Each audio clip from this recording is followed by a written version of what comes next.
Un peloton encore consistant dans l'ascension du col de la Madeleine à 43 km de l'arrivée. Et pour l'instant, sous la conduite de Steve Morabito, eh bien, les choses se passent plutôt bien évidemment, en ce qui concerne Cadel Evans, qui n'a pas encore eu à subir la moindre offensive. Certes, Alexandre Vinokourov est sorti du peloton, est venu se placer aux avant-postes avec maintenant 1 minute d'avance sur ce peloton.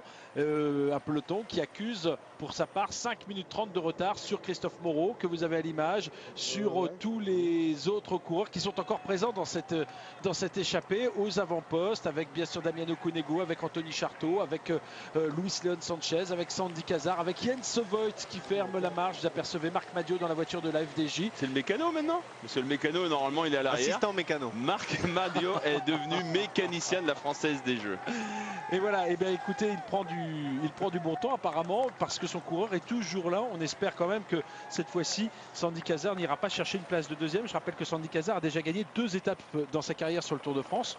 Une fois à Angoulême et une autre fois au tapis vert, mais c'est une victoire quand même l'an passé, après le déclassement d'un coureur qui eh bien, avait été pris par la brigade. Et c'est vrai que vous reveniez tout à l'heure sur l'événement lors de l'étape de Saint-Giron, lorsqu'il était déjà échappé en compagnie de Luis Leon Sanchez. Luis Leon Sanchez est beaucoup plus rapide que Sandy Cazard. Mais attention, aujourd'hui, Luis Leon Sanchez a un double objectif, peut-être de gagner l'étape, mais évidemment de se replacer au classement général. Sandy Cazard a également un petit peu cette idée de se replacer au général, mais il vise avant tout l'étape. Donc il est possible que dans le final, Luis Leon Sanchez sacrifie toute chance de victoire d'étape pour essayer de se replacer au général. Ah, c'était prévisible hein, que les Saxo Bank craquent. Ben ça fait les frais de Sylvain Chavanel qui se fait lâcher à ce moment-là. Donc si les Saxo Bank réagissent derrière Vinokourov, c'est qu'on sent vraiment la menace et il va y avoir un beau duel dans cette ascension avec les favoris. Pour l'instant, ben, les hommes de tête ont encore une marge de manœuvre avec 5 minutes 20 d'avance. Pour l'instant, tout est possible pour la victoire d'étape pour les hommes de tête. Allez, Steve Morabito, Sylvain Chavanel, Mario Hart se font distancer suite à l'accélération de Chris Anker Sorensen en tête de peloton qui fait vraiment de gros dégâts. Sergio Paolino aussi, que l'on a vu, qui a été très actif tout à l'heure en début d'étape. Sylvester Smith en difficulté, lui qui a déjà participé au Tour d'Italie, qui a participé au Critérium du Dauphiné, qui est encore présent aux côtés de Roman Kreuziger et d'Ivan Basso sur le Tour de France. Alors que Alexandre Vinokourov eh bien, est en train de perdre du terrain par rapport au peloton. Il n'a plus que 40 secondes d'avance par rapport au peloton. Voigt s'est fait distancer. Jens Voigt qui n'est plus quand même aussi c'est pas un grand grimpeur hein. C'est pas un grand grimpeur, mais il me semble que l'année dernière encore il aurait été capable de suivre ses coureurs, j'ai l'impression. Il reste plus grand chose hein. Plus grand monde plutôt avec les hommes de tête. Qui fait la sélection? Ben c'est Christophe Moreau qui a vraiment accéléré. Bon, bien maintenant il reste plus que 4-5 coureurs. 5 coureurs, donc 2 coureurs de la caisse d'épargne, Christophe Moreau et Luis Leon Sanchez, Anthony Charteau pour la Bivox, Damiano Cunego qui lui se préserve, il veut absolument aller chercher un succès d'étape, un 3e succès d'étape pour la Lamprey, après les 2 succès d'Alessandro Petacchi, et puis Sandy Cazard en dernière position pour l'équipe de la Française des Jeux. Ouais, attention à Cunego hein, qui n'en fait pas beaucoup depuis le départ dans cette échappée et qui profite des autres. Allez, on a roulé très fort en ce qui concerne Chris Anker Sorensen et des coureurs sont distancés à l'image de John Gadret. Gustave, l'équipier de Carlos Sastre, également distancé. Il y a un leader de l'équipe, c'est Rogers, Rogers qui s'est fait distancer. Je crois qu'il a déjà été distancé. Il était peut-être revenu, hein, il était peut-être revenu à la faveur du replat qu'il y avait tout à l'heure dans cette ascension du col de la Madeleine. Allez, c'est au tour de Fugelsang de rouler avec Dansaro, Tiralongo, Jürgen van den Broek, le leader belge. Navarro évidemment va rester aux côtés de Contador. Le peloton qui compte encore une bonne trentaine ou quarantaine d'unités. Oui, s'il y a autant de coureurs que cela, ça veut dire que jusqu'à présent on n'a quand même pas monté très vite le col de la Madeleine, Richard Virenque, alors que malheureusement Christophe Lemaivel, eh bien lui se fait distancer. Et il reste encore plus de 10 km d'ascension hein, donc ça c'est pas une bonne nouvelle pour Christophe Lemaivel. En se faisant distancer à 10 km du sommet, ça veut dire qu'il ne pourra pas revenir dans la descente, à moins bien sûr qu'il puisse gérer, mais il est tout seul. Et ça, c'est pas non plus un avantage. il est tout seul pour l'instant. On va faire le point avec Yvon Sanquer, le manager de l'équipe Astana. Yvon, bonjour, bienvenue sur Eurosport. Rapidement, évidemment, est-ce que pour vous, cette étape, pour l'instant, suit un déroulement logique par rapport à ce que vous envisagez? Oui, je dirais que bon, la sélection pour l'instant se fait par l'arrière. La course est dure, hein, toujours la chaleur, toujours les difficultés qui se succèdent. Pas encore de très grosses indications, si ce n'est que bon, pour l'instant, Cadel Evans se retrouve un peu esselé dans ce groupe derrière les échappés. Cadel Evans se retrouve esselé. Et ce n'est pas votre cas puisque vous, avec Vinokourov, avec Tiralongo, avec De La Fuente, avec Navarro, visiblement vous avez une équipe tout à fait à la hauteur de l'enjeu aujourd'hui pour votre leader Alberto Contador. Ouais, je pense que effectivement l'équipe fonctionne bien. Et je crois que maintenant il faut regarder. Malheureusement, on est en train de vous perdre, Yvon Sanquer, on ne vous entend plus, mais on essaiera évidemment. Du Tour Carlos Sastre, le vainqueur du Tour 2008, est en train de se faire distancer. Et ça, c'est la première fois finalement que l'on voit Carlos Sastre sur ce Tour de France en difficulté.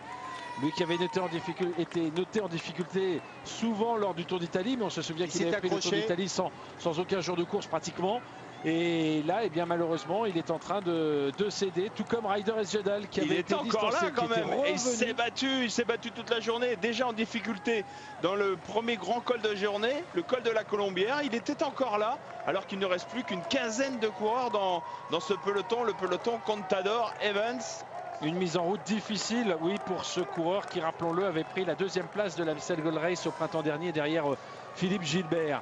Allez, on revient sur les hommes de tête et le peloton, comme le disait Yvon Sanquer, qui subit une sélection par l'arrière, à l'initiative évidemment, à l'initiative de ces coureurs de l'équipe Astana. On revient sur la tête de la course maintenant avec Sandy Cazard. Si derrière le peloton, Christophe Lemebel s'est fait distancer, l'autre leader de la FDJ tient le choc pour l'instant. Jens Voigt en revanche, qui a trouvé ici des supporters, a été distancé.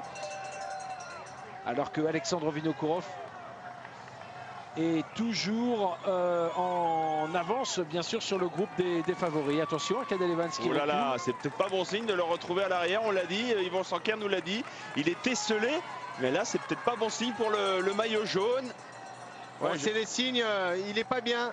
Non, il n'est pas bien, sinon il ne serait pas là, il ne serait pas en dernière position du peloton. C'est lui qui nous a dit au départ ce matin que le col de la Madeleine n'était pas si difficile que ça. Oui, mais tout dépend à quel rythme on le monte. Et il ne faut pas oublier que Cadel Evans a fait une grosse saison jusqu'à maintenant. Il était au Tour d'Italie. Avant le Tour d'Italie, il marchait très fort. Donc vu la chaleur qu'il y a depuis maintenant une bonne semaine sur le Tour de France, on récupère moins bien et on a moins de jus. Donc on est en train de payer les efforts. Et ça, je crois que les favoris du Tour vont le voir. Et forcément, on va attaquer pour le regarder. On se retourne pour voir un peu où est le maillot jaune. Et on va attaquer dans cette montée. Ça va attiser un peu les adversaires. Et c'est toujours Tiralongo qui se colle à accélérer en tête de peloton. Contador a peut-être demandé à Tiralongo d'accélérer. Dans la roue de Tiralongo, Navarro était toujours là, celui qui a fait une grosse montée. Allez, c'est dur pour Christophe Moreau à son tour distancé. Ils ne sont plus que 4 à l'avant désormais. A beaucoup travaillé et ça c'est normal qu'il s'écarte. Oui, c'est à Luis Leon Sanchez maintenant de relever le défi à 40 km de l'arrivée en ce qui concerne les hommes de tête. Alors que Alexandre Vinokourov va se faire reprendre par ses coéquipiers. Et voilà, on accélère. Quelle équipe quand même. Et Cadel Evans qui est en train de céder. Cadel Evans, ça y est, le maillot jaune est distancé. Le maillot jaune s'est fait distancer alors qu'il y a encore pourtant beaucoup de coureurs dans ce peloton, alors que son équipe a travaillé toute la journée. La journée de repos a été dure pour Cadel Evans. Il y en a certains qui ont récupéré, mais il y en a d'autres là maintenant qui s'attisent par rapport à ce... Cadel Evans est dans un moment difficile, mais décidément ce maillot jaune ne lui porte pas toujours chance, parce que si le maillot arc-en-ciel, et il le disait, c'est un peu son porte-bonheur, eh bien le maillot jaune sur les épaules, vous le voyez, ne lui réussit pas vraiment, alors que l'on va certainement voir Daniel Navarro maintenant entrer en action en tête de ce peloton pour essayer de durcir la course, pour essayer de creuser la différence par rapport à Cadel Evans en perdition et qui n'a aucun équipier à ses côtés. Ouais, Lance Armstrong s'écarte. Lance Armstrong, c'est fini aussi pour Lance Armstrong. Et là on accélère, à mon avis il va y avoir un petit duel entre Andy Schleck et Alberto Contador. Oui, le duel attendu, d'où se retrouve exclu Cadel Evans. Alors une première question, puisque l'on est encore, on n'est pas encore en vue du sommet, vous vous en doutez, du sommet de ce col de la Madeleine, qui fait, je vous le rappelle, 25 km et qui semble fatal maintenant à Sandy Cazard aux avant-postes de la course. Sandy Cazard qui est en train de se faire décrocher. On va retrouver simplement 3 coureurs, Luis Leon Sanchez, Damiano Cunego et Anthony Charteau, alors que Daniel Navarro est en train de faire le forcing maintenant. Daniel Navarro qui accélère singulièrement l'allure pour essayer de lâcher encore des coureurs et bien sûr pour essayer de creuser l'écart par rapport à Cadel Evans. Cadel Evans sera le grand perdant de cette journée. Carlos Astre aussi, hein. Carlos Astre sera aussi un perdant. Mais regardez, il a déjà perdu 30 secondes. Ouais, mais à mon avis, il n'y croit plus. Vous savez, là, il bat Pavillon et il se bat même plus. On reconnaît plus trop Cadel Evans qui se battait quand il perdait un peu de temps. Et Lifeheimer est distancé. Lifeheimer est distancé. Imaginez, il reste encore 10 km d'ascension. Plus que 3 coureurs en tête. Et parmi eux, les 2 grands favoris désormais. Ceux qu'il faudra considérer comme les 2 grands favoris de ce Tour 2010. Navarro surpuissant, Contador dans son sillage. Et Andy Schleck, rappelons-le, qui devance ce matin au classement général qu'Alberto Contador de 41 secondes. Cadel Evans, lui, est en perdition. Il a d'ores et déjà perdu son maillot jaune. Et celui qui est en position à l'heure actuelle pour prendre le maillot jaune, eh bien, ça se joue évidemment entre Luis Leon Sanchez à l'avant de la course. Alberto Contador ne peut pas attaquer de suite. Andy Schleck à l'image qui est en train d'accélérer pour essayer de lâcher Alberto Contador. Andy Schleck se sent très fort. Andy Schleck se sent très fort, se sent en confiance, alors que rappelez-vous tout à l'heure, eh bien son père Johnny Schleck sur cette antenne disait que ce n'était pas forcément une étape qui lui permettrait de faire des différences, à moins bien sûr qu'il puisse profiter d'une situation exceptionnelle. Et nous sommes dans une situation exceptionnelle, puisque Cadel Evans a été distancé, puisque Jürgen Van den Broek a été distancé, puisque Denis Menchoff et Roman Kreuziger ont été distancés, tout comme Levi Lifeheimer, le dernier leader de l'équipe Radio Shack. Allez, on va s'observer. Avec Contador, regardez, oui effectivement, on se retourne, on se regarde, que doit-on faire? Personne, Contador ne veut pas assister apparemment.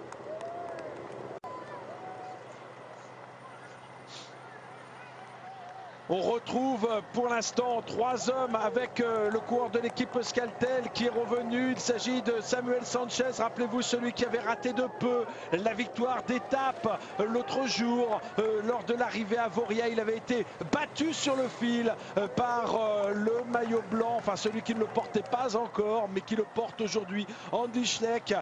Il portait déjà le maillot blanc d'ailleurs sur la route d'Avoriaz.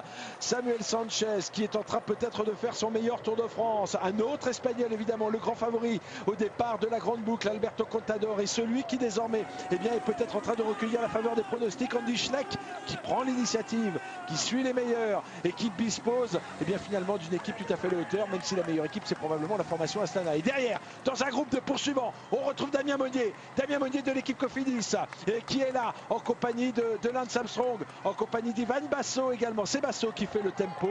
Et dans un 3e groupe, on va retrouver ceux qui font figure de battus. Et bien sûr, au premier chef, on retrouve Alberto Contador. Alors, on retrouve Cadel Evans alors que Andy Schleck vient d'attaquer à nouveau. Et oui, Andy Schleck, il va y avoir un duel entre Andy Schleck et Contador. Mais Contador est un peu moins que Schleck. Donc forcément, il ne veut pas lui prendre le relais. Et il va le laisser faire.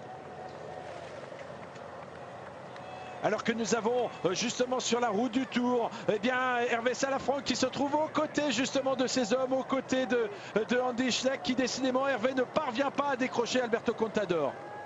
Non, en tout cas, on a le mano à mano que l'on attendait. Royal, il est enfin intervenu. On est à en gros 10 km du sommet.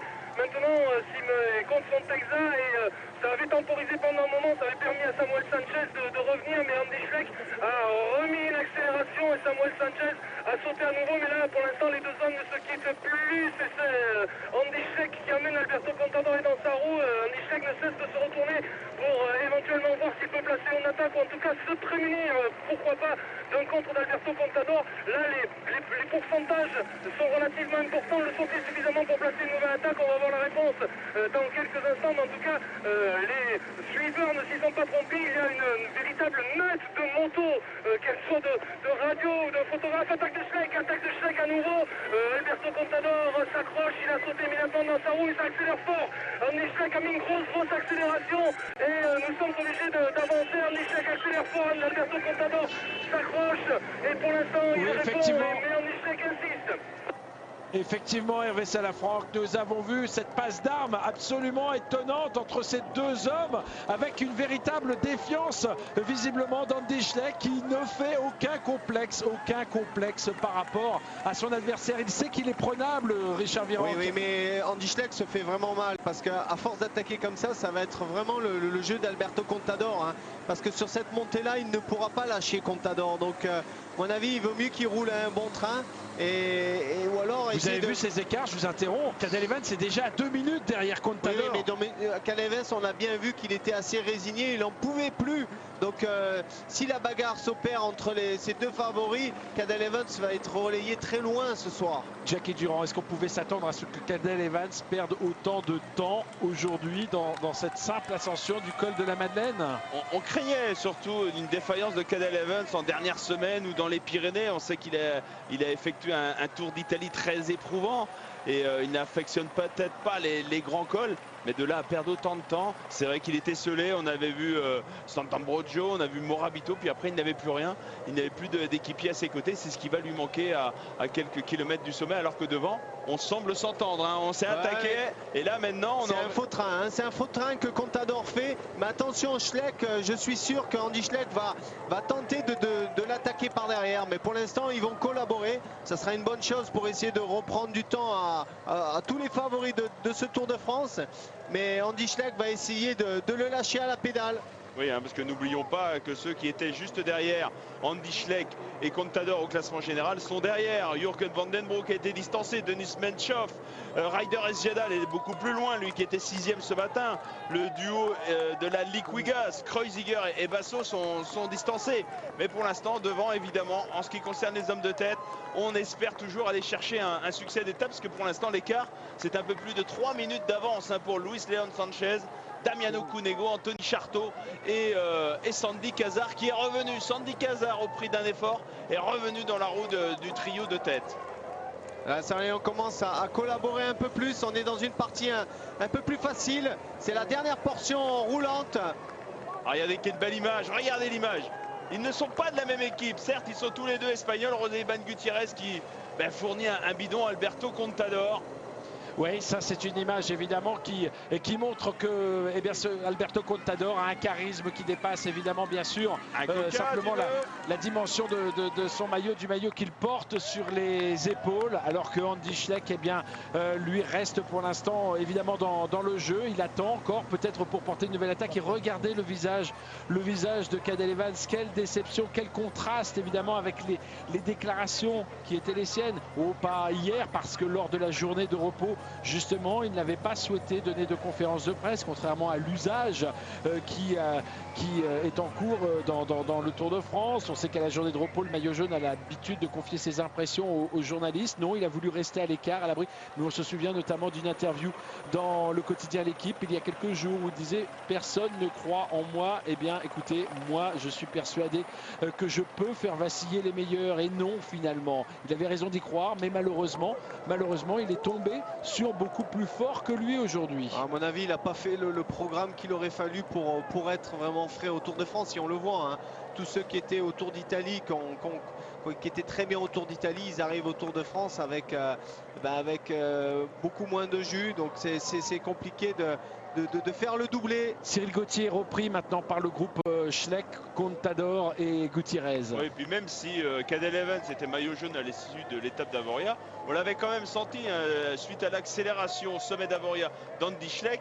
il avait réussi à s'accrocher au groupe, Cadel Evans, mais ce n'était pas non plus il ne faisait pas partie des coureurs qui étaient au mieux au-dessus de Morzine. En tout cas, aujourd'hui, on a l'émergence d'un duel qui va très certainement agiter cette fin de Tour de France. Le duel entre Andy Schleck et Alberto Contador. Le duel attendu finalement. Oui, le duel attendu. Hein. C'est vraiment les deux plus forts de ce Tour de France.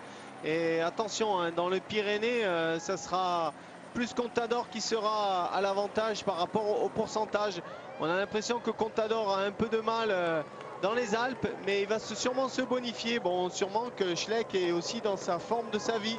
Oui, Andy Schleck qui finalement, vous le voyez, eh bien peut-être comme on l'entendait dans la bouche de Cyril Guimard, notamment c'est notre confrère, puisque maintenant il évolue dans la presse, et sur RMC, il confiait l'autre jour eh bien, que justement Andy Schleck allait peut-être s'émanciper en n'ayant plus son frère à ses côtés. Ça pouvait être à la fois un handicap, mais ça peut être aussi justement un déclic chez lui. Non, mais ça aurait été son frère à ses côtés, je crois qu'on aurait vu son frère à ce moment-là, ou juste derrière, son frère aurait été vraiment utile. Ça a été un gros coup dur, hein, parce que son frère marchait énormément au départ de ce Tour de France, et à mon avis, les deux, on les aurait vus aux avant-postes pour pouvoir attaquer Contador. Là, par rapport à l'équipe Saxo Bank, eh ben, ils vont devoir faire avec.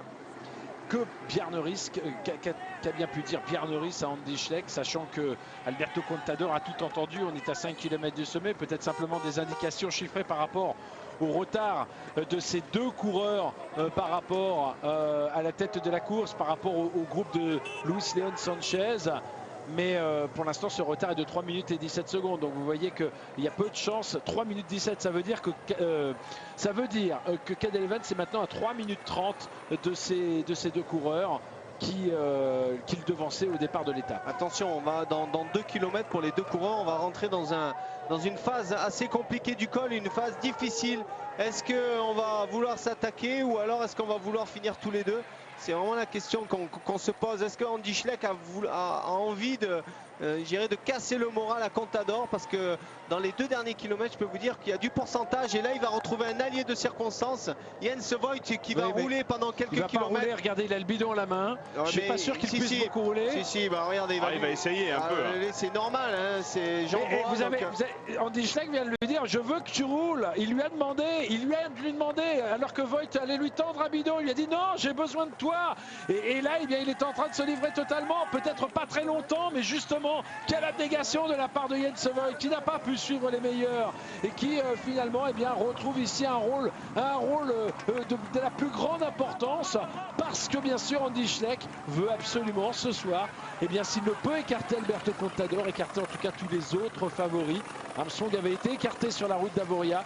Aujourd'hui, c'est Cadel Evans qui se retrouve écarté, avec ici un groupe dans lequel on retrouve non pas Cadel Evans, c'est loin derrière, mais où l'on retrouve Ivan Basso en première ligne, et où figurait Jürgen Vandenbroek, le 4e du classement général. Menchoff était-il dans ce groupe? Non, Menchoff, pas de trace de Menchoff, et surtout pas de trace de Levi Leipheimer.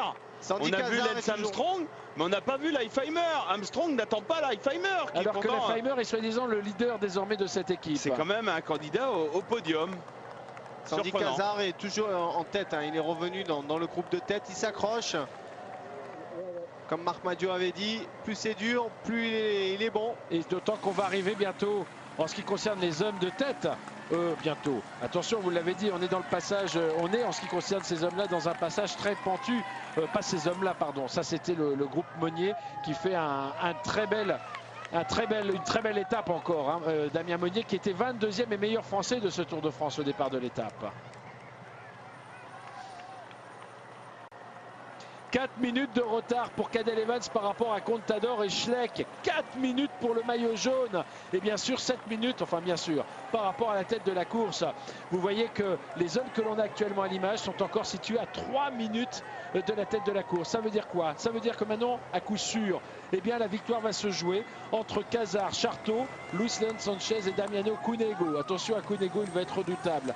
Et puis en ce qui concerne derrière, eh bien, on a ce groupe des 3 coureurs, Contador, Schleck, Voigt. Ensuite, le groupe Basso que vous avez à l'image. Et intercalé, hein, toujours Sanchez, et également le coureur de l'équipe Euskaltel. Samuel Sanchez, bien sûr, à ne pas confondre confondre avec l'homme de tête.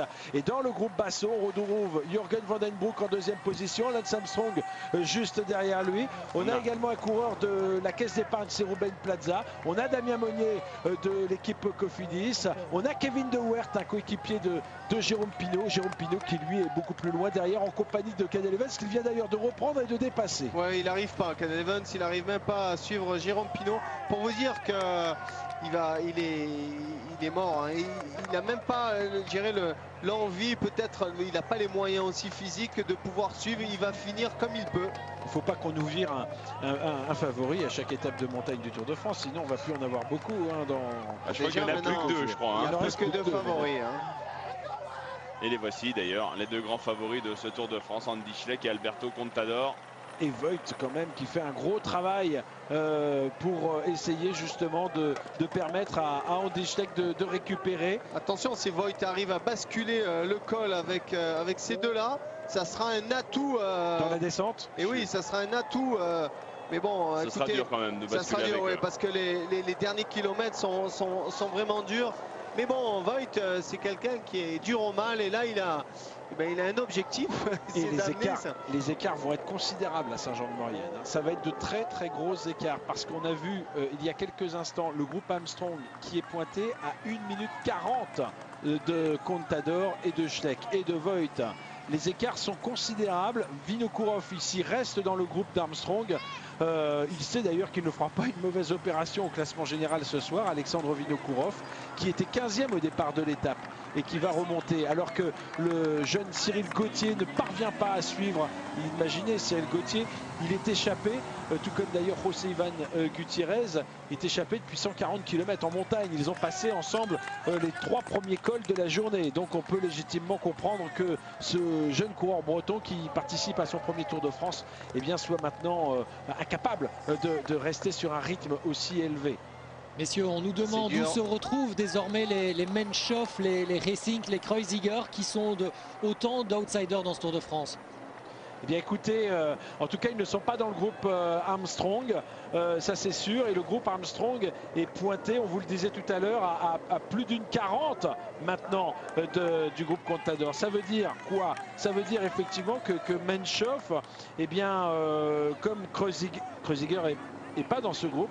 Non, il n'est pas dans ce groupe, comme les Feimer ne seront probablement plus dans le top 10, comme Racing ne seront plus dans le top 10 ce soir à la fin de cette étape. C'est Samuel Sanchez qui fait sûrement une bonne opération. Il était 9e ce matin au classement général. Il devrait dépasser les coureurs qui le précèdent, comme Leifheimer, comme Kreuziger, Gedal qui lui navigue encore plus loin que Cadel Evans. Oui, et Samuel Sanchez, on devrait le retrouver très certainement tout près du podium ce soir. Il y en a un qui va peut-être monter sur le podium. D'ailleurs, c'est Jürgen Van den Broek. Jürgen Van den Broek, ce coureur belge qui va d'une certaine façon tirer profit. Lui aussi, on le voit en deuxième position, largement tirer profit de la défaillance dont a été victime Cadel Evans. Et regardez, le meilleur français de ce Tour de France, eh bien vous ne le connaissiez pas, c'est Damien Monnier. Si bien sûr vous ne suivez pas habituellement le cyclisme sur Eurosport, parce qu'en ce qui concerne Damien Monnier, eh bien on avait pu souligner sa victoire sur les routes du Tour d'Italie en direct sur Eurosport au mois de mai dernier. En tout cas, c'est un coureur qui se transforme cette année. On le sentait venir l'année dernière, et surtout cette année, eh bien, il a franchi une marche énorme pour pouvoir rivaliser avec les tout meilleurs grimpeur du peloton international. Damien Monnier, âgé de 27 ans, qui participe pour la première fois au Tour de France. La grande boucle qui est en train de le sublimer. Messieurs, allez, on revient avec les écarts. Attendez juste un instant. Pousse sur ces écarts quand même. 2 minutes 30. Attention, ça se rapproche de la tête. Ça ne suffira pas. 2 minutes 30, mais désormais près de 2 minutes de retard pour le groupe Armstrong par rapport à Schleck et Contador. Voilà Menshoff. On voit Menshoff ici distancé. Et Racing. Leifheimer qui est là, non? C'est lui. Oui, Leifheimer et Joachim Rodriguez, le petit grimpeur de l'équipe Katusha. Attention dans les 2 derniers kilomètres, si Andy Schleck attaque, il peut reprendre une bonne minute 10 ou une minute 30 dans les 2 derniers kilomètres. Ils montent bien pour l'instant, ils montent bien ces 4-là. Ils sont quand même sur un bon rythme. Alors où se situe-t-il? Normalement derrière le groupe Armstrong. Armstrong, Basso, Van den Broek, De Weert, Plaza, Monnier. Bon, il y a une bonne minute. Non, ils sont même mieux. Ah non, ils sont devant. Ils sont devant, ils sont intercalés entre Samuel Sanchez et le groupe Armstrong. Donc ça va pas mal pour l'équipe Rabobank. Ça va mieux que prévu. C'est vrai qu'on les avait un peu occultés. Bon, on les avait même enterrés d'ailleurs. Hein. Donc finalement, les nouvelles sont meilleures. Merci à Jean Morissoc de nous montrer cette image, puisque finalement, ils perdent un minimum de terrain par rapport à Andy Schleck et par rapport à Alberto Contador, toujours dans le sillage de Jens Voigt. Quelle efficacité de Jens Voigt dans ce col. Il lui reste plus qu'1,5 km à tenir et à mon avis, il va tout faire pour essayer de basculer avec ces deux hommes. En tout cas, c'est lui qui impose un rythme élevé. Ça sera un atout pour cette équipe Saxo Bank hein, d'avoir un Voigt à l'avant. Parce qu'il reste quand même une belle descente avec 10 km de plat. Et Contador va collaborer aussi, peut-être pas dans la descente, mais sur le plat dans les 10 derniers kilomètres, ils vont tourner à 3 et forcément les écarts vont se creuser. Ah, c'est dur pour Damien Monnier sur le sommet du col, mais lui aussi, même s'il se fait distancer, peut faire une bonne opération. Il sera, s'il ne craque pas évidemment dans le final, il pourra remonter dans les 20 premiers du général. On retrouve les deux Belges avec De Weert et en compagnie de Jürgen van den Broek, Lance Armstrong et Ivan Basso. Quant au co-leader de l'équipe Liquiga, c'est Roman Kreuziger. Il n'y en a pas de nouvelles de lui, à mon avis. Lui, il se retrouve derrière. Oui, c'est lui le grand perdant de la journée, hormis bien sûr Cadel Evans, qui était plutôt préservé au sein de l'équipe Liquigas pour jouer peut-être bien les premiers rôles aux côtés d'Ivan Basso, dont on ne sait trop d'ailleurs à quelle place il pourra terminer ce Tour de France.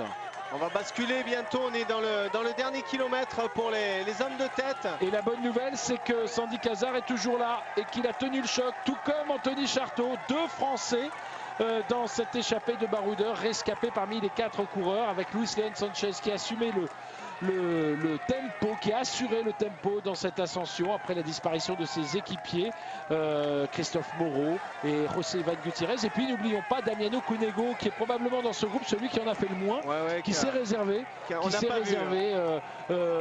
très certainement pour la victoire d'étape évidemment, et pour ses qualités de descendeur aussi, de descendeur et de sprinter. Oui, ça serait bien que Charteau tente, bon, il faut qu'il fasse peut-être les points de la montagne et soit vigilant avec Cunego qui en profite beaucoup, qui court à l'économie. Jens Voigt, bien sûr, très efficace, va basculer avec Schleck et Voigt, avec plutôt Schleck et Contador. Et on va arriver bientôt au sommet du grimpeur, Anthony Charteau, qui va certainement essayer de passer en tête, puisque Jérôme Pinault ne figure plus dans ce groupe, et c'est lui qui pourra faire certainement la bonne affaire du jour en ce qui concerne le classement de la montagne. De toute façon, il a les capacités, on l'a vu ces derniers jours, l'état de forme d'Anthony Charteau. Il va essayer de passer en tête, peut-être Cunego va lui disputer le sprint, parce que c'est un privilège de passer au sommet du premier hors catégorie de ce Tour de France. Ah, mais Cunego, il a peut-être une autre idée en tête aussi, hein, c'est d'aller chercher un succès d'étape. Il le sait, c'est quasiment l'un des coureurs les plus rapides, le coureur peut-être le plus rapide par rapport à Cunego, c'est Luis Leon Sanchez, mais lui il n'a qu'une préoccupation, c'est prendre du temps, essayer de se replacer au classement général. Alors on va se disputer, j'ai l'impression qu'on va se disputer le grimpeur, on est à 300 mètres du sommet. Cazard, lui, va certainement passer 4e, distancé ou plus ou moins à 4 ou 5 km du sommet. Il s'est accroché, il voulait absolument basculer avec les 3 coureurs de tête qui possèdent pour l'instant toujours un peu plus de 2 minutes d'avance sur Schleck et Contador. Oui, Anthony Charteau va déboîter, je pense. Oui, c'est ça, c'est fait. Et Cunego ne va même pas lui disputer le sprint, il va se contenter de la 2e place. 40 points d'un coup, 40 points d'un coup pour Anthony Charteau. Ah, ça paye, hein, le et qui va se catégorie. rapprocher, je ne me rappelle plus le classement. Il va peut-être soit se rapprocher ou même pourquoi pas dépasser Jérôme Pinault sur ce grimpeur. Les deux favoris du Tour de France s'observent un peu, c'est difficile pour Jens Voigt. Mais il ne faudrait pas que Andy Schleck accélère trop vite. Voigt est trop précieux pour lui, il faudrait qu'il tempère un peu. Ouais, Voigt va rentrer dans la descente. On va basculer. Non, il s'arrête. Ah non, il n'en peut plus, il n'en peut plus. Bah, dommage. À 500 mètres près, Voigt aurait pu basculer. Ouais, Contador a continué à insister. Et bien évidemment, Jens Voigt, l'Allemand, ayant vu l'accélération de l'Espagnol, il a préféré épuiser, se relever bien évidemment. Mais quel gros travail encore sur 2 ou 3 km aux côtés de son leader Andy Schleck. Est-ce que Andy Schleck va vouloir accélérer à tout prix pour lâcher Contador? Ça m'étonnerait. À mon avis, avec le final qui n'est pas vraiment avantageux pour les deux hommes, on va collaborer.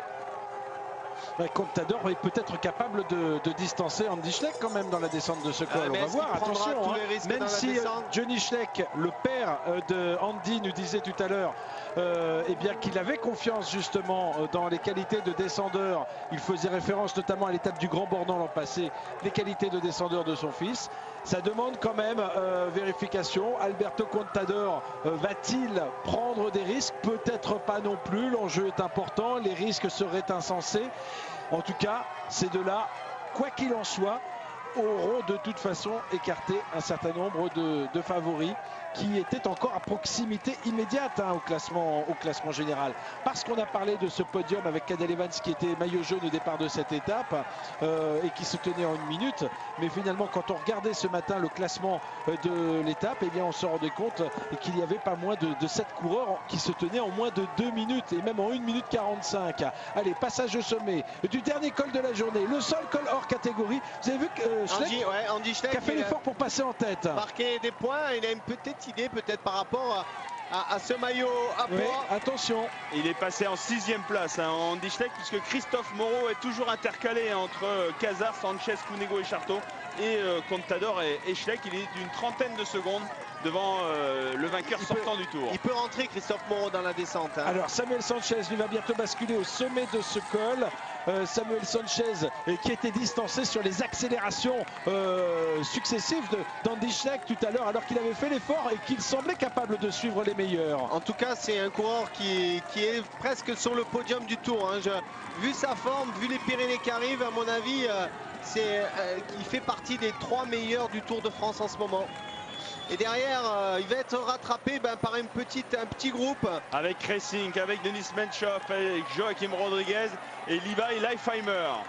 Alors voilà, justement, messieurs, est-ce qu'il va être rattrapé par ce groupe-là? Parce que Sébastien nous fait remarquer que c'est un excellent descendeur. Oui, Samuel Sanchez est un très bon descendeur. C'est le meilleur descendeur du peloton. Il peut même revenir sur Alberto Contador et Frank Schleck. Il n'est pas si loin que ça, il n'est qu'à une trentaine de secondes. Oui, évidemment, il va faire jouer cette carte, le coureur basque. Voilà les suivants donc qui sont passés. Maintenant on attend évidemment le groupe Armstrong au sommet de ce col de la Madeleine, le groupe Vandenbroek, diriez-vous très certainement Jacques Lenis, puisque le meilleur belge qui a la possibilité peut-être bien de monter sur le podium ce soir après cette étape est présent dans ce groupe, toujours emmené par Ivan Basso qui a fait l'essentiel de l'ascension en première position. Un groupe à l'arrière duquel on retrouve un autre belge d'ailleurs, Kevin De Weert de l'équipe Quick-Step. Voilà ces coureurs qui sont maintenant dans les derniers mètres de cette ascension. Ouais, ils vont basculer. C'est Ivan Basso qui a, depuis 10 km, qui a fait toute l'ascension, qu'on a partie de l'ascension depuis que ça a attaqué. Par contre, Lance Armstrong s'est quand même ressaisi par rapport à sa contre-performance qu'il a fait il y a 2 jours. Et avec Ruben Plaza qui ferme la marche, ça fait quand même 2 minutes et 20 secondes de retard pour ces hommes par rapport au groupe Contador et Schleck. Hervé Salafranc se trouve dans la descente du col de la Madeleine avec les échappés. Hervé Salafranc, parlez-nous de cette descente du col de la Madeleine. Elle est assez abordable, elle est relativement large. Il y a certes des virages sur lesquels il faut faire attention, mais on peut vraiment envoyer, ça descend vraiment très vite. On est à 75, 80, 85 km/h dès qu'une ligne droite se présente à nous. Les 4 restent ensemble pour l'instant. Nous ne pouvons pas toujours rester au contact évidemment d'eux parce que les vélos sont beaucoup plus rapides que nous. Nous arrivons à Longchamp à l'instant même dans la traversée de Saint-François. Longchamp pour cette descente et toujours les 4 en tête qui continuent à y croire maintenant, qui peuvent espérer pourquoi pas se disputer la victoire d'étape tout à l'heure à Saint-Jean-de-Maurienne. Merci beaucoup Hervé Salafranc. Voilà, vous venez d'entendre donc notre confrère sur la moto France Info Eurosport dans la descente du col de la Madeleine que vous connaissez parfaitement bien, Richard Virenque, alors que l'on est en train de suivre les deux favoris de ce Tour de France. Bien sûr, il s'agit d'Alberto Contador et d'Andy Schleck qui viennent de se jeter à leur tour dans cette descente.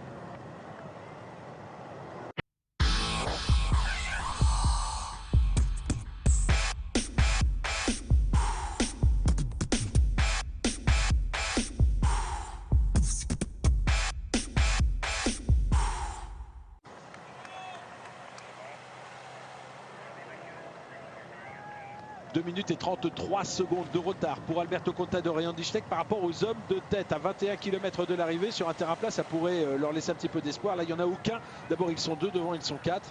Devant, il y a l'enjeu des victoires d'étape. Et là, ici, on voit que Andy Schleck maintenant passe en tête dans cette descente devant Contador. Comme quoi, il était vraiment nécessaire d'avoir au moins 6 minutes d'avance au pied de ce col de la Madeleine, hein, parce qu'ils auraient eu peut-être 2-3 minutes ou 4 minutes, et ça aurait été fini pour les hommes de tête avec l'avance qu'ils ont eu. Je crois que c'est 6 minutes 30, et grâce à ça, ils peuvent aller au bout maintenant.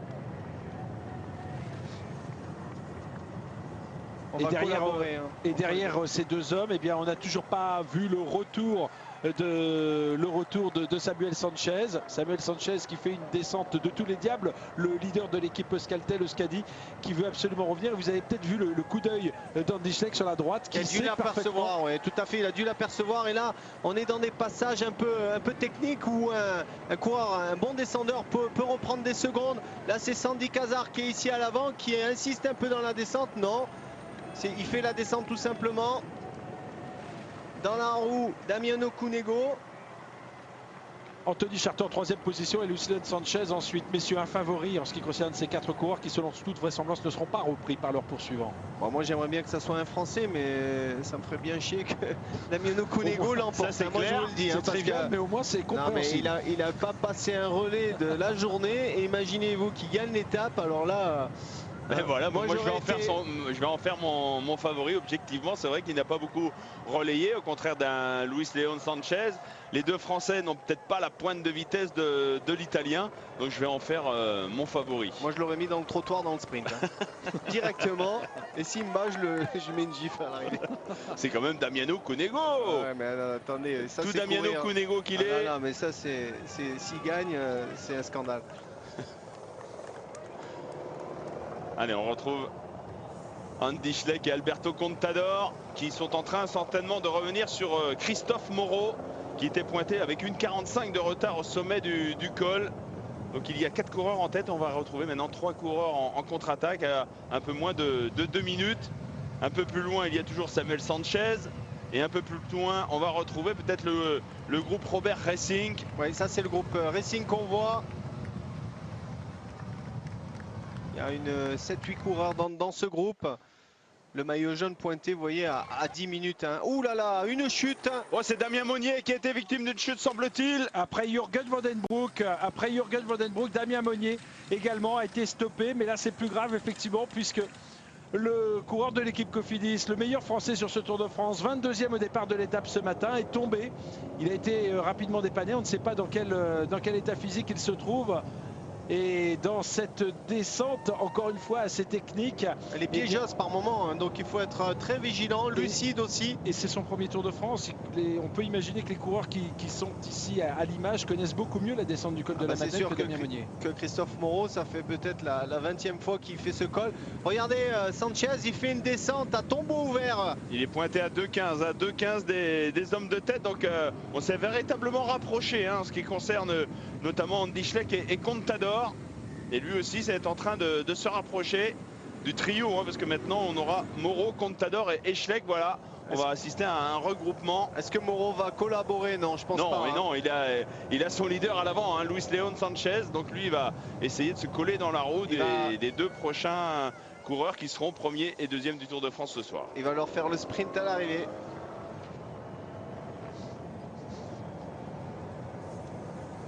Il les a pas vus revenir. Hein. Ça y est. On va arriver dans les 10 derniers kilomètres en bas de la descente. En tout cas, Andy Schleck amène à chaque fois Un braquet énorme. Allez, on retrouve les hommes de tête. C'est toujours Sandy Cazard qui fait les trajectoires, qui fait la montée. Alors que Luis Leon Sanchez, quant à lui, suivait le rythme. Bon, il a beaucoup travaillé tout au long de cette étape pour essayer éventuellement de prendre le maillot jaune, de se replacer au classement général. Il a fait beaucoup travailler Christophe Moreau, il a fait travailler José Iban Gutiérrez. Mais maintenant, il a peut-être à un peu plus de 15 km de l'arrivée une petite idée dans la tête, c'est de renouveler sa victoire qu'il avait eue dans les Pyrénées l'an passé à Saint-Giron. Ça va être dur de rentrer pour Sanchez parce qu'on va arriver en bas de la descente. Ouais, vous avez vu, parfois il y a sur la chaussée des trous qui ont été bouchés par des plaques de goudron, et parfois c'est sur ces plaques qu'on peut aller à la faute qu'a connue Damien Monnier, qui est certes reparti, mais Damien Monnier, on l'a dit, était pointé au sommet du col avec une petite quinzaine de secondes du groupe Ivan Basso, du groupe Lance Armstrong. Il a peut-être pris trop de risques dans cette descente pour réintégrer ce groupe. Là, c'est les hommes de tête qui foncent sur l'arrivée. Allez, Contador et Schleck ont repris 15 secondes dans la descente. Ils sont désormais pointés à 1,45 du quatorre de tête. Attention, on n'aura pas la possibilité devant de s'observer, parce qu'ils sont en train quand même de revenir très vite. À mon avis, en 10 km, c'est quasiment impossible de boucher. On va arriver au bas de la descente. Il y a 15 km de plat. Non, moins que ça, oui. 15, on va arriver quasiment sur du plat dans quelques instants. Ça remonte même un petit peu dans la fin de cette étape, si l'on en croit notre graphique. Donc il faudra, normalement ou non, ils n'ont pas à être repris, sauf si bien sûr on ne s'entend pas, sauf si on s'observe. Imaginez par exemple que les coureurs veuillent absolument que Damiano Cunego passe, prenne son relais, etc. Eh bien, ça peut favoriser un retour de Contador et de Schleck. Sandy Cazard fait la descente, ça fait une dizaine de kilomètres qu'il a pris les devants.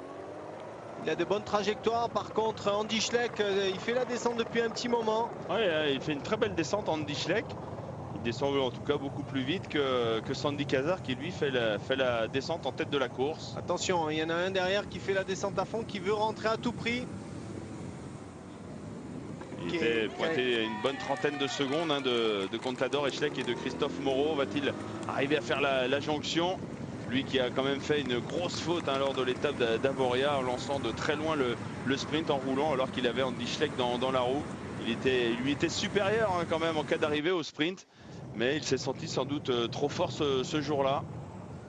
Ce sera de toute façon, en ce qui concerne Samuel Sanchez, la plus grosse progression dans le top 10, puisque ce matin il était 9e et il devrait dépasser au minimum 4 coureurs au classement ce soir à l'issue de cette étape, qu'ils reviennent sur les hommes de tête ou pas. L'intérêt de revenir sur les hommes de tête, c'est que les fameux derniers kilomètres de plat, ce sera quand même plus facile dans le sillage d'Andy Schleck, de Christophe Moreau et d'Alberto Contador que s'il est tout seul à l'arrière. Andy Schleck l'a bien compris, qu'il ne faut pas que Sanchez revienne, il faut qu'il le distance, parce que c'est quelqu'un qui risque d'être redoutable dans les Pyrénées dans quelques jours.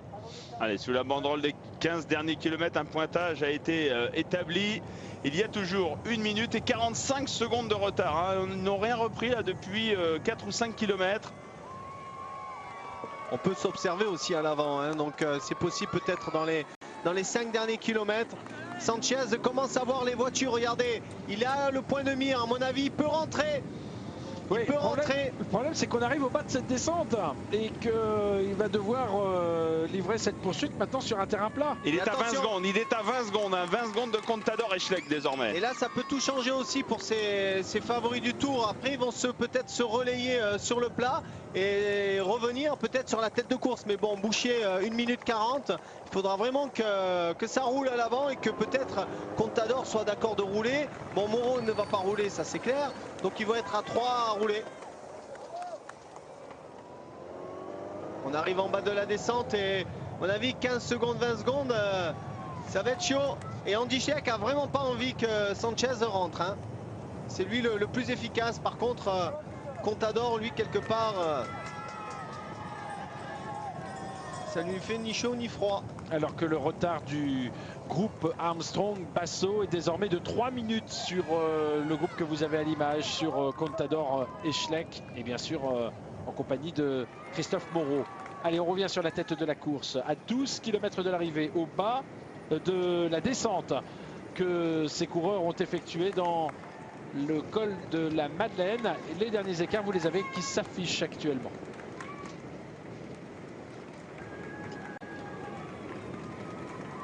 Samuel Sanchez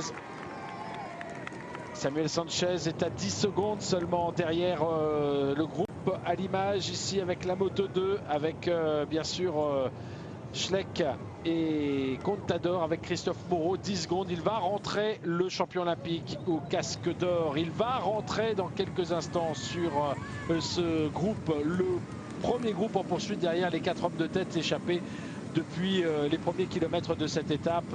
Le groupe de tête composé toujours de 4 coureurs, avec notamment Anthony Charteau et Sandy Cazard, mais avec surtout Luis Leon Sanchez en compagnie de Damiano Cunego.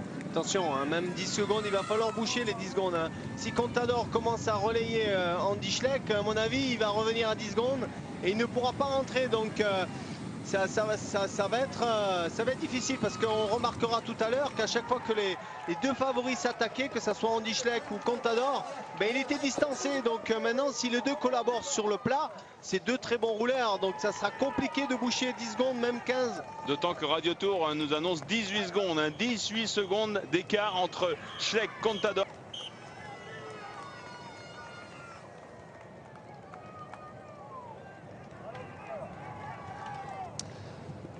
Allez, 3 hommes toujours qui sont en chasse du quatuor de tête, on le rappelle, alors que l'on va retrouver dans un instant Patrick Chassé, Jackie Durand et Richard Virenque. Parmi ces 3-là, 2 des principaux favoris du Tour, Alberto Contador et Andy Schleck.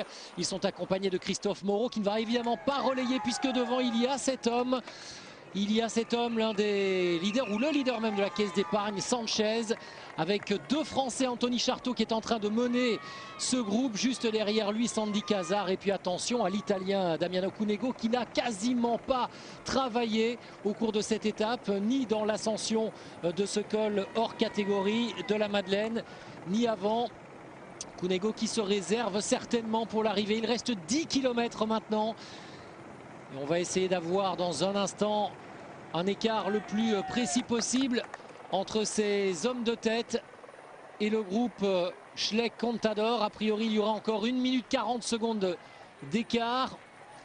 L'Ardoisier qui vient montrer 1,35 d'avance pour les 4 de tête. Est-ce qu'un miracle est possible aujourd'hui pour un des 2 Français, par exemple, Anthony Charteau, vainqueur en tout début de saison, lui le spécialiste des débuts de saison, puisqu'il avait déjà remporté le Tour de Langkawi il y a quelques saisons, et cette année il s'est imposé en Afrique lors de la Tropicale à Missa-Bongo. À ses côtés, Sandy Cazard, évidemment lui davantage spécialiste déjà sur ce Tour de France. Et derrière Andy Schleck qui ne coupe pas son effort. Depuis que Contador lui a demandé de prendre le relais dans cette descente du col de la Madeleine, et bien Andy Schleck ne cesse de rouler. Et ils vont évidemment emmener comme ça jusqu'à l'arrivée Christophe Moreau. Alors que malheureusement pour lui, Samuel Sanchez se relève derrière. Il était revenu à une quinzaine de secondes de ce trio. Mais évidemment, arrivé sur le plat, Samuel Sanchez a un petit peu plafonné. Il faut dire que devant, Contador et Schleck se relaient correctement, et que donc ça ne laisse que très peu de chance, ça ne laissait que peu de chance au coureur basque de chez Euskaltel de revenir. Et bien il s'est relevé. On l'avait déjà vu se masser les cuisses dans la descente de la Madeleine, peut-être avec quelques débuts de crampes. Et là sur le plat, avec le vent de face dans ces derniers kilomètres, il a du mal à boucher, et donc à boucher le trou, et donc il a décidé désormais de laisser s'envoler Schleck et Contador. Regardez, il est là, mais il y a ces 20 secondes d'écart, et il a beau se faire mal aux jambes, il ne parvient pas à revenir sur le luxembourgeois et l'espagnol. Les écarts derrière, avec 3 coureurs qui sont Menchoff, Hiesink et Rodriguez.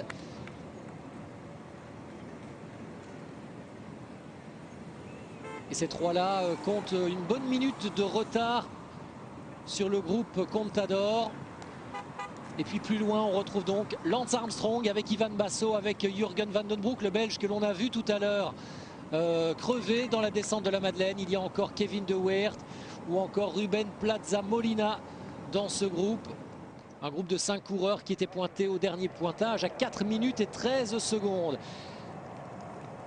Et Contador qui désormais lui aussi reprend les relais.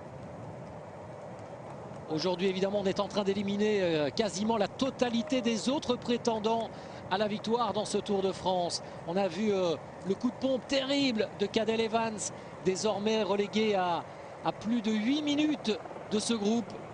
8 minutes de perdu pour le champion du monde qui portait ce matin au départ à Morzine Avoria le maillot jaune de leader. Cadel Evans, victime d'une défaillance monumentale, un petit peu à l'instar de ce qui s'était passé dans la montée justement vers Morzine Avoria pour Lance Armstrong. Le voilà, l'Américain. Le voilà, lui aujourd'hui qui s'est refait une santé, même s'il n'est pas parvenu à suivre les meilleurs. Il est dans ce groupe avec Jürgen van den Broek, avec De Weert, avec Ivan Basso également. Et avec un dernier coureur de l'équipe de la Caisse d'épargne. Je vous le disais, Ruben Plaza Molina. Dernier pointage, 4 minutes et 12 secondes de retard. Et le chrono a été déclenché sous la banderole des 10 km. On va voir un pointage très précis. Regardez, 3 minutes et 56 de retard pour ces 5 hommes sur la tête de la course. Sur le groupe de tête dans lequel, je vous le rappelle, on retrouve notamment 2 Français, Anthony Charteau et Sandy Cazard. Et vous avez vu le directeur sportif de Jürgen van den Broek qui est venu féliciter et encourager son coureur. Un coureur qui occupait hier, ou ce matin si vous le préférez, la 4e place au classement provisoire. Ceci dit, Jürgen van den Broek ne voulait pas changer, ne voulait pas modifier ses objectifs, qui restent toujours une place dans le top 10 sur les Champs-Élysées. Et quand évidemment les journalistes belges lui demandaient, mais maintenant avec cette 4e place, est-ce que vous ne pouvez pas imaginer mieux que cela? Eh bien Van den Broek disait tout à fait clairement, non, mon objectif pour cette participation au Tour reste une 10e place ou un top 10 en tous les cas. C'est vrai qu'aujourd'hui il devrait perdre a priori un petit peu de temps sur Leipheimer, sur Menchoff, sur Kiesing, sur Samuel Sanchez également. En revanche, dans l'absolu, il va faire une opération assez bonne, puisque notamment Kreuziger et Sjödahl, qui étaient des adversaires potentiels pour Jürgen van den Broek, eh bien eux ont disparu. Allez, on a retrouvé Samuel Sanchez.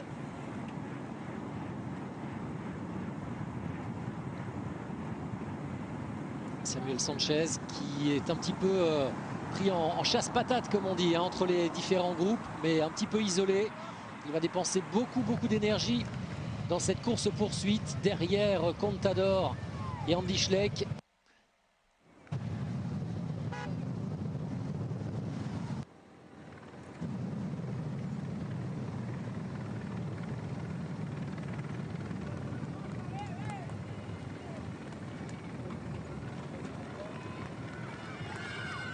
Alors que là on est avec le maillot jaune Cadel Evans que l'on a retrouvé. Et vous le voyez, il navigue à plus de 9 minutes désormais de la tête de course. Cadel Evans qui s'est refait une petite santé dans cette descente évidemment. Et aujourd'hui, avec tous les efforts qu'il a consentis en Italie lors du Tour, eh bien il ne pouvait pas suivre les meilleurs.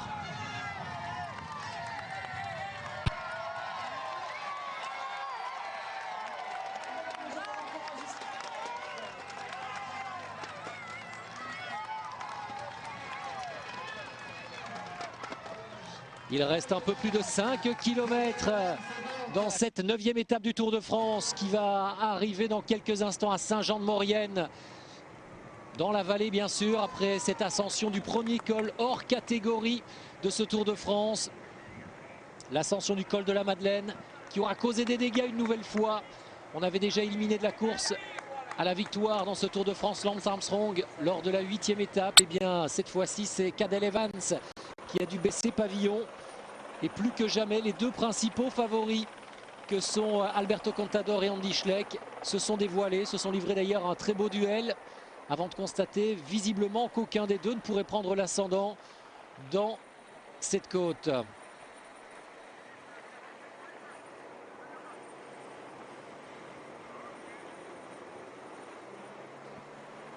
Et devant les 4 hommes qui s'affairent, on l'a vu, Anthony Charteau, Sandy Cazard, mais également Damiano Cunego et Luis Leon Sanchez. Attention, Cunego n'a pas fait beaucoup d'efforts. Et il ne nous étonnerait pas que l'Italien, qui est peut-être, qui plus est, l'un des plus véloces de ce quartet de tête, et bien que Cunego tente quelque chose, alors que les 3 qui sont en chasse, Contador, Schleck et Christophe Moreau, passent sous la banderole des 5 km. 53 secondes. 53 secondes d'écart entre les deux hommes, enfin entre les deux premiers groupes, les 4 hommes de tête, avec un écart qui diminue visiblement à 4 km de l'arrivée. Et c'est Anthony Charteau, le coureur de l'équipe de Jean-René Bernaudot, qui est toujours aux avant-postes, qui demande un peu d'aide. Cette fois-ci Damiano Cunego qui vient le relayer, pas pour très longtemps. Sandy Cazard.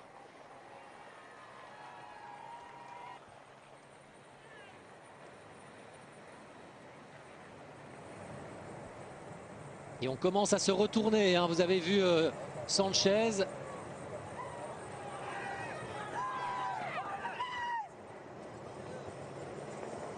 Et Andy Schleck et Alberto Contador qui se relaient extrêmement bien. Ils veulent creuser aujourd'hui les écarts les plus importants, évidemment. Sans compter qu'ils savent aussi que Luis Leon Sanchez n'est pas non plus le premier venu. Il ne faut pas lui laisser reprendre, récupérer trop de temps.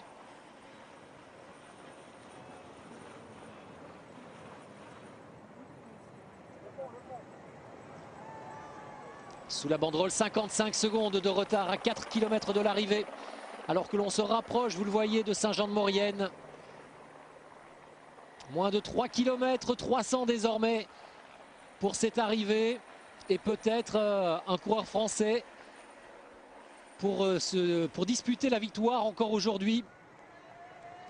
Alors est-ce que ce sera le coureur de Mantes-la-Jolie, Sandy Cazard, qui a fêté cette année ses 31 ans?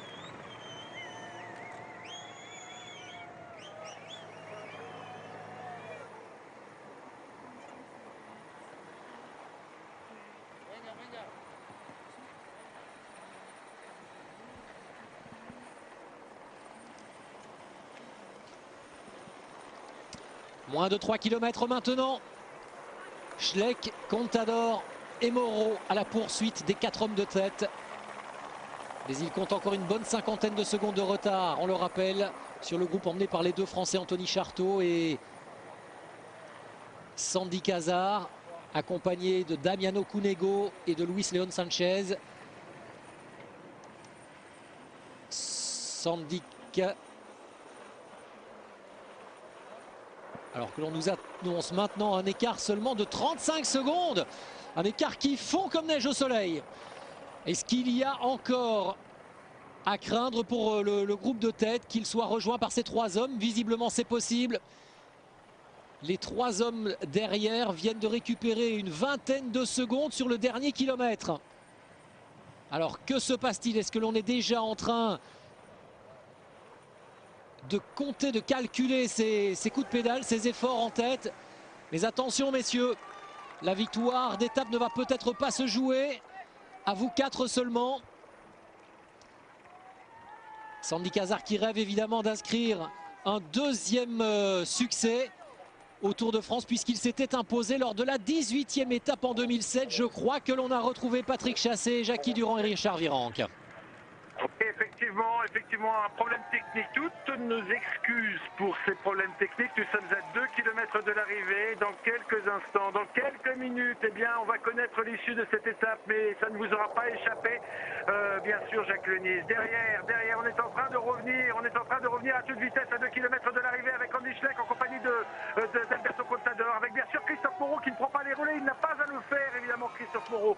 Et c'est peut-être lui qui pourrait, en cas de regroupement, évidemment, tirer bénéfice de la situation, surtout si l'on se observe devant. Regardez l'écart, 17 secondes seulement, 17 secondes, 16 secondes. L'écart, petit à petit, se réduit à la faveur des 3 poursuivants. Les 2 grands favoris désormais de ce Tour de France, Alberto Contador et Andy Schleck. Et bien sûr, Christophe Moreau qui est le 2e homme de la caisse d'épargne, car n'oublions pas que devant, il y avait Luis Leon Sanchez qui ne se rate plus depuis 2 ans sur les routes de Tour de France. Il a remporté l'année dernière, rappelez-vous, l'étape de Saint-Giron. Il avait remporté l'année précédente l'étape de Riac, alors qu'ici c'est bien sur l'autre Sanchez, Samuel Sanchez, le champion olympique, le coureur de l'équipe Euskaltel, qui a tout raté aujourd'hui. Alors peut-être qu'il fera quand même une bonne opération, sûrement même au classement général, mais il a surtout raté l'essentiel. Imaginez, il aurait pu revenir lui aussi sur le groupe de tête. Il aurait pu en tout cas revenir sur le groupe Schleck-Contador, et pour 10 petites secondes qu'il n'a pas su combler, il n'a pas pu le faire. Cazard se retourne sous la flamme rouge. Va-t-il pouvoir revenir? Va-t-il pouvoir attaquer? Va-t-il choisir de lâcher ses compagnons? Alors que derrière, eh bien, on voit que Christophe Moreau va peut-être attaquer pour boucher cet écart. Va-t-il attendre? Il faut avoir des nerfs d'acier maintenant. Des nerfs d'acier pour tenir.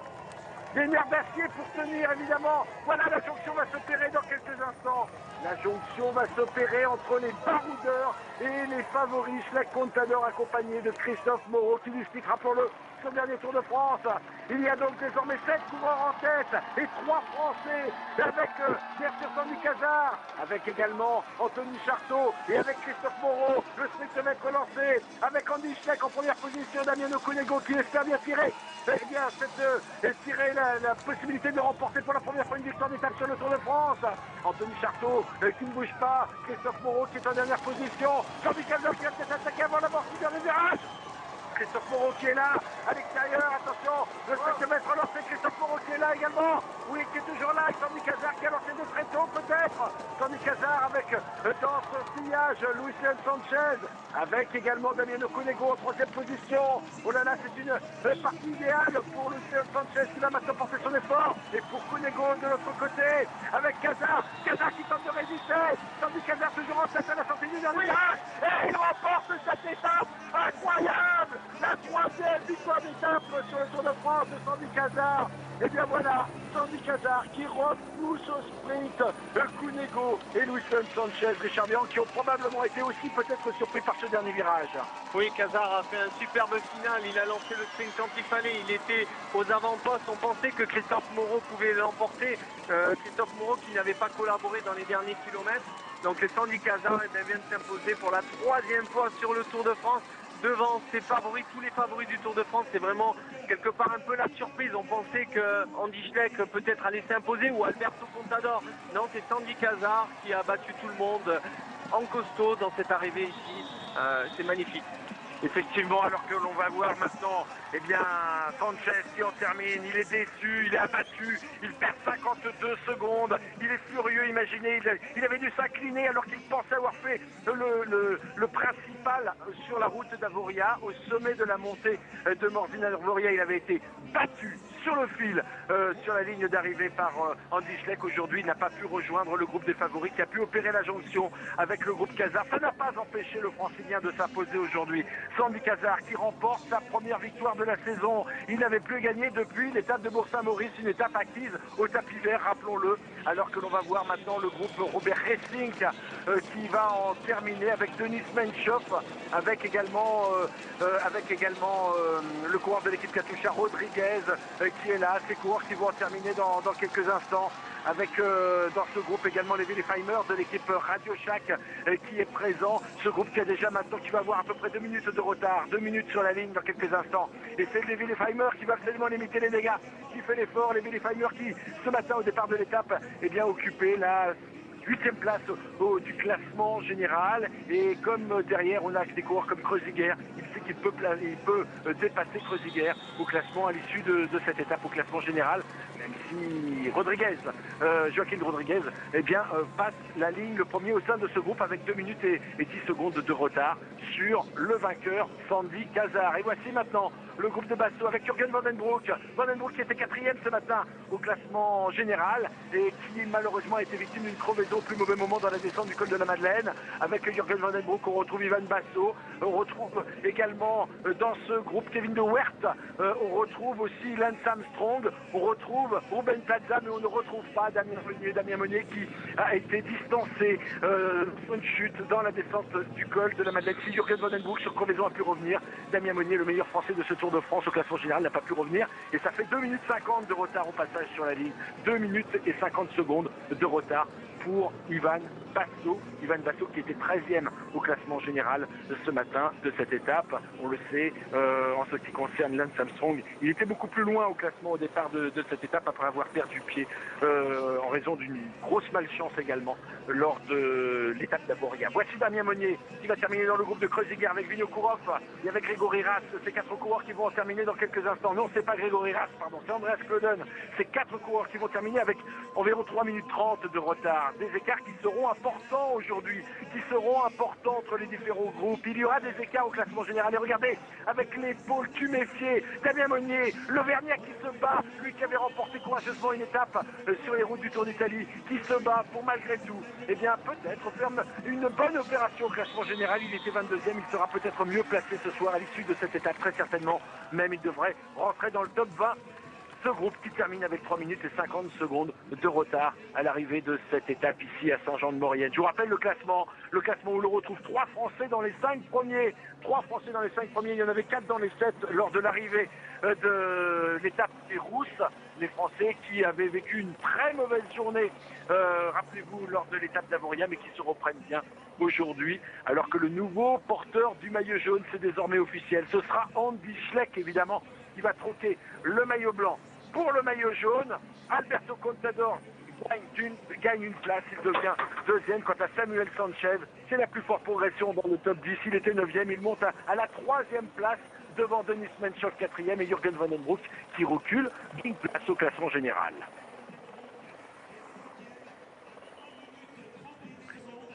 Un groupe d'attardés va en terminer maintenant avec près de 5 minutes de retard. Et dans ce groupe, Nicolas Roche qui est là.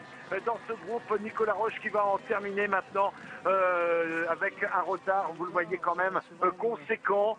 Alors que l'on peut écouter, peut-être l'entendez-vous, Sandy Cazard. Des places de 2, bon, même s'il y en a une qui doit m'en revenir, mais c'est pas pareil, on n'est pas monté sur le podium.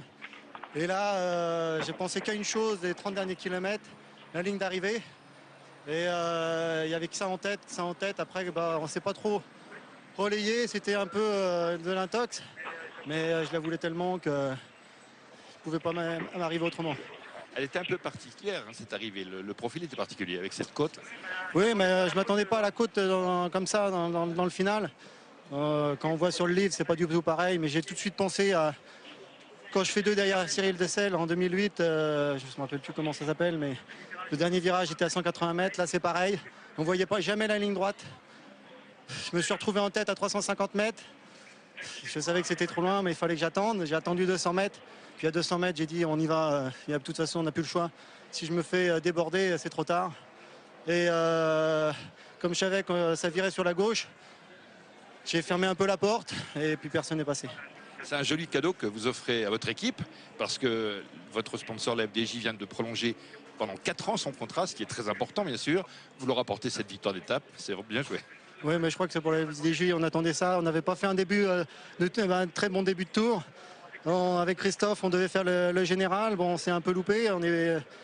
On n'a pas réussi à suivre en montagne, mais là, maintenant, on va chercher les victoires d'étape et c'est pas fini. Merci et bravo. À Sandy Cazard, qui faisait allusion il y a quelques instants, bien sûr, à la 2e place qu'il avait obtenue à Josier. Josier, rappelez-vous, c'était en 2008 et effectivement, Josier dans les Alpes de Haute-Provence où il avait été battu par Cyril Dessel. Là, il ne s'est pas fait piéger. C'est vrai que c'est arrivé. Jacques Durand nous a fait penser à cette étape de Josier, mais cette fois-ci, évidemment, le lauréat c'était pas le même et surtout Sandy Cazard ne s'est pas fait avoir 2 fois. Il ne s'est pas fait avoir 2 fois. Et puis c'est vrai comment manœuvrer lorsqu'on a dans son groupe d'échappés des coureurs comme Luis Leon Sanchez, et puis des plus rapides, qui avait déjà battu à Saint-Giron l'an passé. Comment se débarrasser de Damiano Cunego, qui est une belle pointe de vitesse aussi, et qui, lui, n'a pas beaucoup collaboré tout au long du parcours. Il le savait. Comme à Josier, il fallait arriver à 100 mètres de la ligne, à 80 mètres de la ligne, et bien devant ces coureurs-là, il a réussi à résister au retour des Contador et Andy Schleck et aller chercher un beau succès d'étape. Alors on voit Cadel Evans qui a retrouvé 2 équipiers qui franchissent la ligne, qui va franchir la ligne, ils auront eu beau faire. Malheureusement, il a retrouvé ses équipiers beaucoup plus tard, il ne peut pas leur en vouloir, Cadel Evans, car toute la journée, ses équipiers se sont mis à la planche. Derrière cette échappée de baroudeur, cette échappée où figurait quand même un coureur dangereux au classement général. C'est Luis Leon Sanchez qui va d'ailleurs se consoler de sa 2e place aujourd'hui. La place habituellement dévolue trop souvent certainement à Sandy Cazard dans le passé du Tour de France. Et bien Luis Leon Sanchez s'en consolera par la bonne opération qu'il va faire au classement général. Et on va le savoir dans quelques instants, car le maillot jaune, qui ne le portera plus ce soir, passe la ligne d'arrivée avec 8 minutes et 10 secondes de retard. Imaginez, il avait ce matin 20 secondes d'avance sur Andy Schleck, il avait 1 minute d'avance sur Alberto Contador, et bien ce soir, il est à 7 ou 8 minutes de ses 2 grands adversaires, et Cadel Evans va se faire dépasser et ne sera plus dans le top 10 ce soir à l'issue de cette étape. Il est malheureux, Cadel Evans, malheureux aussi pour ses équipiers. Il s'écroule en larmes sur la ligne d'arrivée. Ses nerfs craquent et c'est bien compréhensible après cette journée terrible qu'il a vécue et cette défaillance dont il a été victime sur les pentes du col de la Madeleine. Oh là là, quelle image! Quel désarroi de la part de ce coureur qui a été 2 fois 2e du Tour de France, qui a terminé 30e l'an passé, qui avait perdu tout espoir également dans ce Tour 2009 et qui doit ici être consolé par Mauro Sant'Ambrogio qui l'avait retrouvé dans le final. On revoit la fin de cette étape et là je vous laisse analyser ce sprint de Sandy Cazard, Jackie Durand. Sandy Cazard, il le savait, son directeur sportif lui avait dit, il faut absolument virer dans ce dernier virage à moins de 50 mètres de la ligne en tête. Et là, il l'a dit au micro, il fallait absolument virer en tête. Et puis là, il va déporter juste avant Luis Leon Sanchez et Cunego. Mais surtout, il était quand même très fort, parce qu'il n'a fait aucune erreur tactique, bien évidemment. Mais après, dans ces 50, ces 80 derniers mètres, il fallait quand même devancer un Luis Leon Sanchez, qui est quand même le leader de la caisse d'épargne, qui a des ambitions au classement général, et Damiano Cunego, qui n'est pas non plus n'importe qui a prouvé par le passé qu'il était rapide au sprint, et je le répète, il n'a pratiquement jamais collaboré tout au long de cette échappée. Et bien quand même, Sandy Cazard, qui a roulé lui quasiment tout le temps auprès des cours de la caisse d'épargne, et bien ça pose en costaud aujourd'hui. On pourrait faire la comparaison entre vous, Jackie Durand et Sandy Cazard d'une certaine façon, même si vous n'avez pas le même palmarès, même si vous avez été capable de gagner les classiques, alors que Sandy Cazard est avant tout un coureur de grand tour, 6e d'un Tour d'Italie il y a quelques années. Il n'a que 7 victoires à son palmarès avec ce succès obtenu aujourd'hui à Saint-Jean-de-Maurienne. Et pourtant, eh bien, depuis 2007, ses seuls succès obtenus, ce sont des étapes dans le Tour de France. Depuis 2007, il gagne seulement sur les routes du Tour de France. C'est sa 3e victoire d'étape, rappelons-le.